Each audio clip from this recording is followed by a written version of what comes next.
100 ஆண்டுகளுக்கு முன்பு கோட்டயம் மாவட்டம் வைக்கம் மகாதேவர் கோவில் இருந்த தெருவில் உழைக்கும் அடித்தட்டு மக்கள் நடக்க அனுமதி கிடையாது. கோவிலை தாண்டி செல்ல வேண்டும் என்றால் 2-3 ஃபர்லாங் தூரம் சுற்றித்தான் செல்ல வேண்டும்.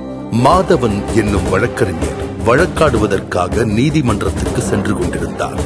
நீதிமன்றம் அரண்மனைக்குள் இருந்தது. ராஜாவின் பிறந்த நாள் என்பதால் அரண்மனையில் பந்தல் போட்டு வைத்திருந்தார்கள். நீதிமன்றமும் பந்தலுக்குள் அகப்பட்டுக் கொண்டது.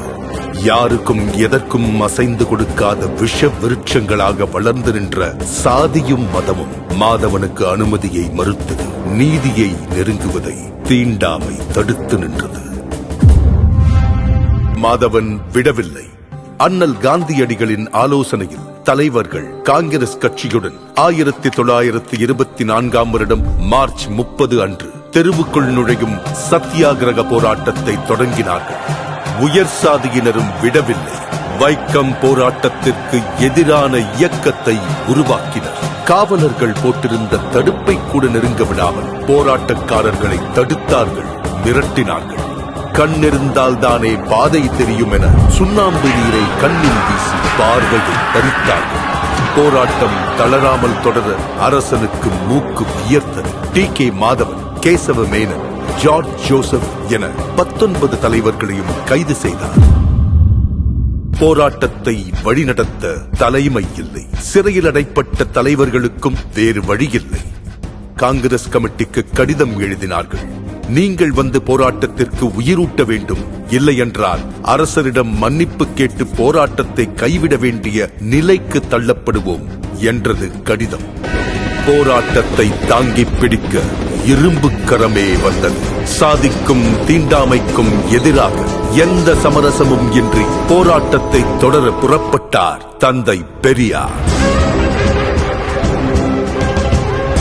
வைக்கம் போராட்டத்தை சமூக போராட்டமாக மக்களிடம் கொண்டு போய் சேர்த்தார். கோவில் தெருவில் ஆடு நடக்கலாம், மாடு நடக்கலாம், மனுஷங்க நடக்க முடியாதா என்று கேட்டார்.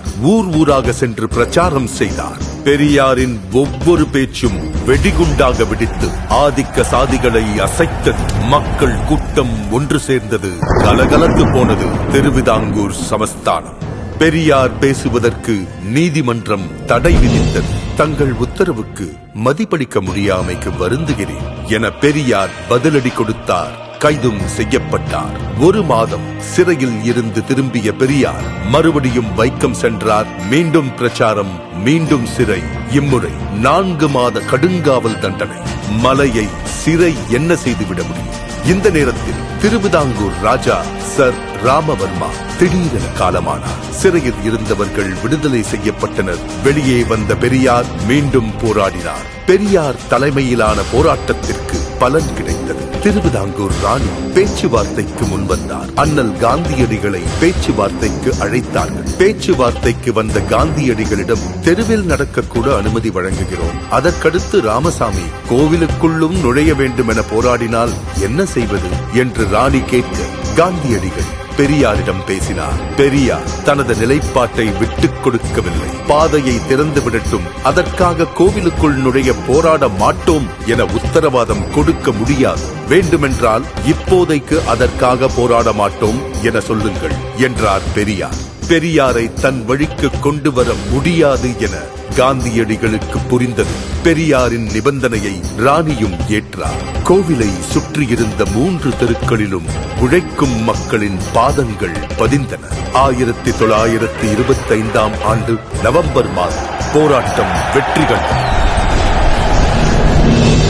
எல்லாருக்கும் எல்லாம் என்கிற திராவிட அரசியல்தான் பெரியாரின் ஆயுதம்.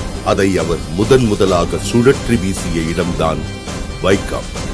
வைக்கத்தில் உள்ள அந்த தெருதான் இன்று கேரள சமத்துவத்தின் முகவரியாகவும் தமிழ்நாட்டு சமூக நீதியின் அடையாளமாகவும் புதிய இந்தியாவுக்கான ஒளியாகவும் இருக்கிறது.